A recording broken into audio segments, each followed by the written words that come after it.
sometimes I could say, oh my God, please, I'm Mezza Morte, like I've worked so much. But a lot of times and often it's used to describe somebody else, kind of like an insult, like look at that person, he looks Mezza Morte. Also for a person who's like exhausted or overtired or overworked. So if you're Mezza Morte, it's like you're half dead.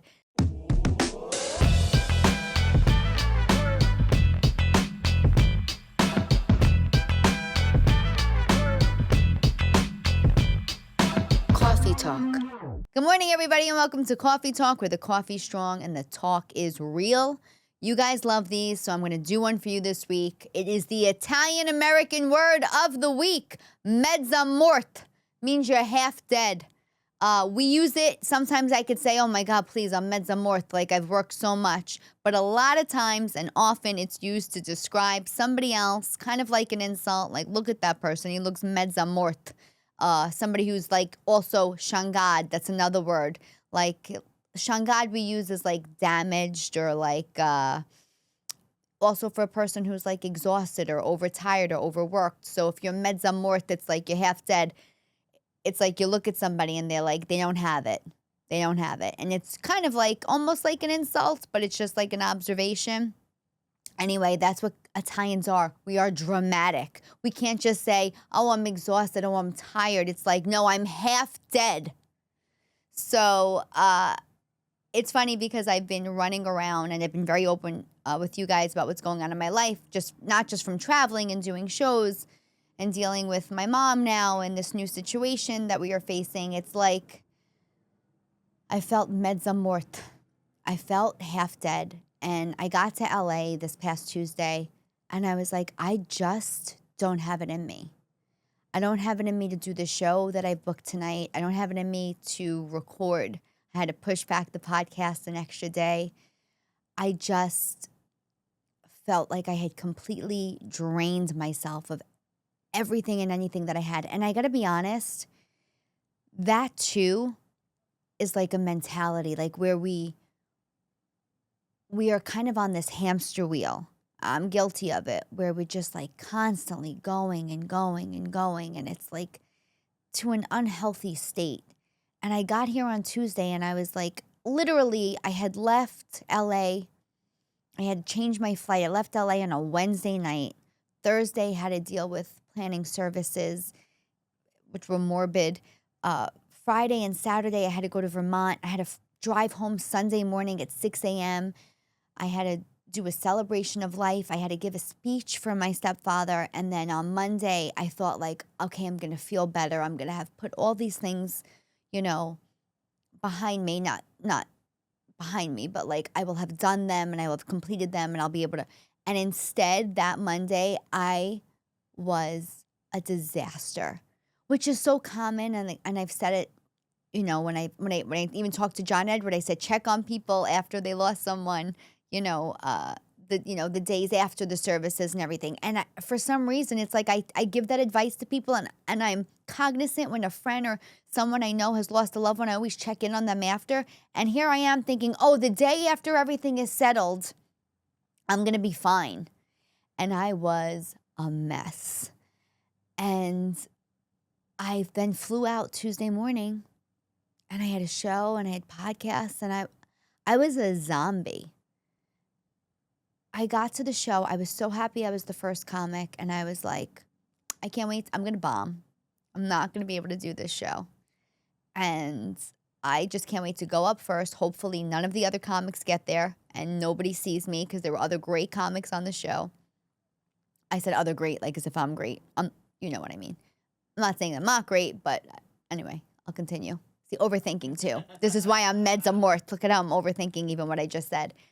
But I didn't want other people who I respect to see me in that light because I just didn't feel like I had it in me. And I ended up going up and talking to the crowd and being honest about what I was going through and kind of wrote on stage, which is something I don't do often because I want to make sure I'm giving everybody my best. And I guess I gave everybody the best that I could and it just somehow worked out. And it was this really great feeling of like, wow, like this was cathartic. But at the same time, it didn't give me more energy. I still felt completely depleted. Instead of going home and resting, I did stay because I wanted to be around people. I think I felt like, okay, I need the hang. I need to be around. I want to watch other comics do their thing. But I got home the next day and I got it that night. No, while I'm at that show, I got a phone call and I got asked to do a show on Wednesday, which was the following day. And that was the one day I had planned in my head that I wanted to rest. But I can't say no, right? Even if I feel like I don't have it in me, especially to a show. And I was like, yes, I can do it. And then I had to wake up early this morning and I had to come into the studio. And it's like, when I got here, I said to Keita, I said, I'm planning to be depressed. That's what I said to him. I said, I'm going to shower and I'm going to put a mask on my face and a mask on my hair and I'm going to sit in my dark den and I'm going to watch old movies and I'm going to be sad. Like, I literally planned the day. And I think it's because we work ourselves mentally and physically to a place of complete exhaustion and we want to feel like we deserve the day. I want to feel like I deserve the day off. And it just got me thinking of like that Mezza Morte. And it's like, why do we do this to ourselves? Why? And I've said this before on the podcast where I felt guilty, like taking that day that I took that one Sunday where I rested all day. It's like, why? Where's the balance? Like I felt like I had to work so hard this year to get to a certain point. And I got to be honest, and I love all of you for listening, I feel like I've kind of plateaued a little bit. I feel like I gained some really good traction. And now I'm kind of like, all right, I worked all of this and I don't feel like I'm moving in any type of direction anymore. And I'm like, did I enjoy enough of this year? Did I do anything really good for myself this year? So, like I said last week, I'm definitely going to be reevaluating some aspects of my life. It doesn't mean I'm going to change my work ethic. It doesn't mean I'm not going to, keep writing and trying to do shows. But it does mean that perhaps after this tour, the Bronx Barbie tour ends beginning of December, it means that I may take some time to stay in LA and reflect about what my next moves are. Because, life can change. And it did for me this past few weeks in an instant. And you can't plan for everything. So I don't know that I was prepared to lose somebody that I loved so quickly and without any caution because I was so overworked and I was so already Mezza Morte. I will share with you that when it did happen, I wasn't processing that, something happened to my stepfather and he had a brain aneurysm. And I everything was coming and they were like, okay, this is going to be a rough few months. Okay, this is going to be a rough few weeks. So you're mentally being like, okay, I have to prepare myself for the next few months. And I have to prepare myself for the next few weeks. And then it was like, you're not going to make it home in time from California. So you're going to have to say goodbye over the phone. And I could not process that. I was in a cafe. I walked out of the cafe and I started running down the street. This is going to sound crazy. Taking off my clothes.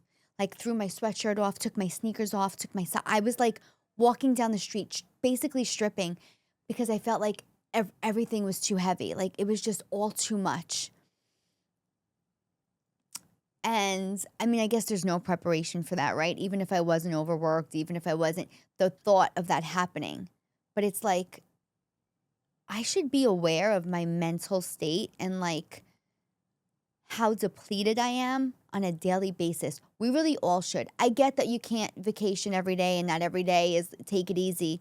But I'm pretty sure everybody listening to this podcast right now overworks themselves, whether it's mentally or physically to a certain degree. So, I think we come from old school mentality where it's like everybody worked hard, nobody really, splurged, nobody really.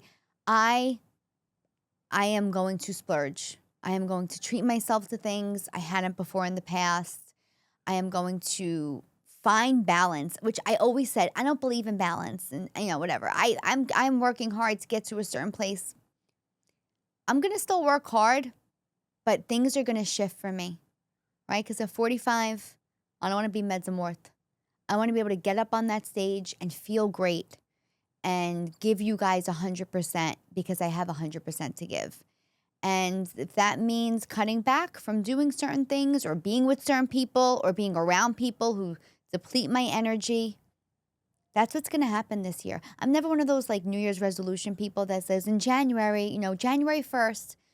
But let me tell you something. January is a good point for me. It's a good goal because, like I said, the tour really ends in the beginning of December. I have dates booked in March already for Florida, but I have a good amount of time to think about what I want to do next. And I just wanted to share that. It's I know I take these Italian American words and then I use them about how practical they are in everyday life. And I really feel like I'm getting away with not having to pay my therapist doing these sessions because I'm talking to you guys about very personal things, which if you follow me online, and a lot of you do follow me on Facebook, Instagram, I haven't posted anything about my stepfather. I've been very private about it. I can't even post his picture. It's just too hard.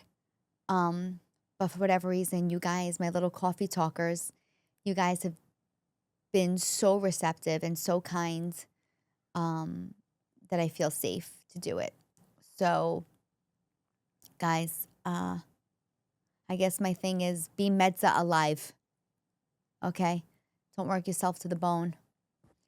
And splurge. Most importantly, splurge on like something like a comedy show if I'm coming to your town. All my shows are listed at tarajokes.com, guys. I think these episodes are getting a little heavy.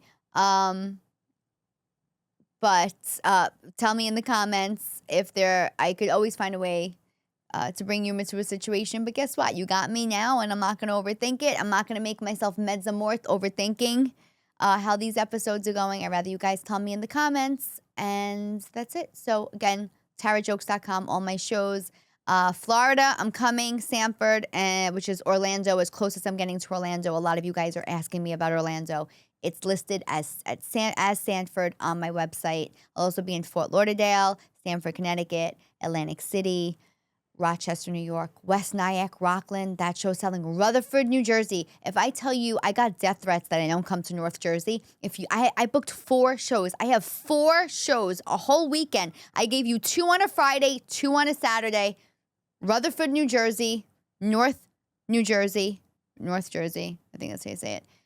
Show up. I'm sure a lot of you from the Belleville area are going to be coming to those shows. All right, guys. Have a great day. Coffee Talk.